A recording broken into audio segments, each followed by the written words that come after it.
नई मोटरसाइकिल और लखनऊ की यात्रा। ये है मेरी नई कहानी अपने भाई साहब के साथ। रॉयल एनफील्ड, जावा मोटरसाइकिल और न्यू मोटरसाइकिल आई थी। और जिस दिन सुबह-सुबह से, उस दिन शायद आई थिंक संडे था, तो संडे को आए छत पर, हम लोग धूप में ही बैठे थे, जाड़े के दिन थे, सब ऊपर धूप में बैठे थे।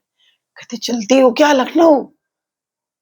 बाकी सबने तो मना कर दिया, भाई छोटा था, बहुत ही छोटा था, और दीदी ने मना कर दिया। मेरे से बोले, हमने कहा हाँ, हाँ चलो।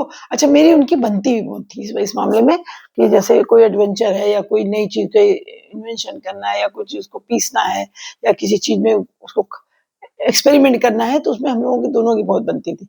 हमको तब हम लोग पता है सिलौटी में पीसा करते थे, तब तो मिक्सी वगैरह नहीं थी, तो सिल में पीस-पीस करके हम लोग तरह-तरह के पेस्ट बनाते थे, मुँह में लगाते। खैर वो तो बात दूसरी बातें हैं, दूसरी चीज़ें, लेकिन फिलहाल वो तो इस तरीके से। तो हमने कहा हाँ चलो।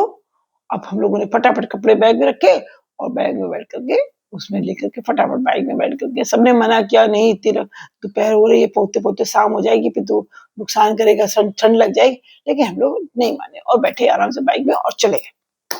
शाम तक जाके पहुंचे, 2-3 घंटे करीब लग गए थे और 4 बज गया हम लोगों को पहुंचते-पहुंचते। अब रात में हम लोगों ने खाना-पीना खाया, सब कुछ करके, सब कर करा करके इतना थक गए, क्योंकि जब आदत नहीं होती ना, जब आप सफ़र करते रहते हो रोज़, तो कोई दिक्कत नहीं होती। लेकिन जब कभी-कभी करते हो तो तकलीफ होती। अब तो हम लोग को ठंड भी लग गई और थक भी गए। लेकिन रात में तो रुक गए किसी तरीके से हम लोग, क्योंकि मजबूरी होती है अब सो। और सुबह-सुबह अर्ली मॉर्निंग हम लोग वहाँ से फिर वापस भागे। मंडे था, दुकान भी जाना था उनको और सब चीज़ें थी, तो डाँट भी पड़ेगी घर पर, तो हम लोग सुबह-सुबह वापस भागे। मज़ा तो क्या आई, सच में जीवन में शायद इतनी मज़ा कभी किसी चीज़ में आई नहीं होगी, जो साइकिलिंग, जो बाइक में, जो लॉन्ग ड्राइव में थी, बस पूछो मत। उसको एक्सप्लेन नहीं किया जा सकता, सिर्फ़ ये यादें हैं और उनको यादों के रूप में ही मैं आपको सुना रही हूँ। हो सकता है उसमें कोई बहुत एडवेंचर ना हो या बहुत कोई ऐसी अट्रैक्शन वाली चीज़ ना हो, लेकिन हमारे लिए बहुत गोल्डन यादें हैं, जो जीवन में बार-बार, बार-बार सामने आती हैं। जब आप सन्नाटे में बैठते हो ना, और जब वो व्यक्ति नहीं रहता है, तो वो चीज़ें अपने आप आपको याद आती हैं। तो बस वही है। ख़ैर हम लोग लौट कर के दूसरे दिन आए, सुबह चले तो 12 बजे तक हम लोग वापस लौट कर के आ गए। वापस आने के बाद भाई साहब वो तबीयत खराब हुई। आते पहले तो क्योंकि रास्ते में रुक कर कुछ खाया-पिया भी।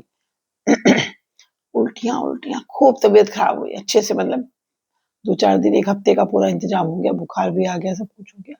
ख़ैर डाँट भी पड़ी, क्योंकि तबीयत खराब हो गई तो डाँट पड़ी, ऐसे ना तबीयत खराब होती तो कुछ शायद तकलीफ ना होती।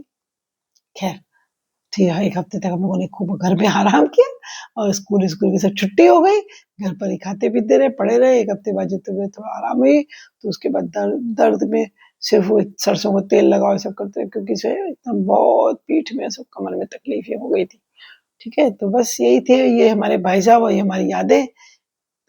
हम उनसे यादों में उसको थोड़ा-सा सामने लाने की कोशिश कर रहे हैं, याद करने की कोशिश कर रहे हैं। तो आज की कहानी में इतना ही। किसी भी चीज़ को बिना सोचे-समझे करने पर इस तरीके की परेशानियाँ ज़रूर आती हैं। नासमझी, लापरवाही, किसी की बात ना मानने पर, अपनी मनमर्ज़ी करने पर, ठीक है ना? तो ये थी कहानी लखनऊ का सफ़र। नमस्कार, फिर मिलेंगे एक नई कहानी के साथ। नमस्कार।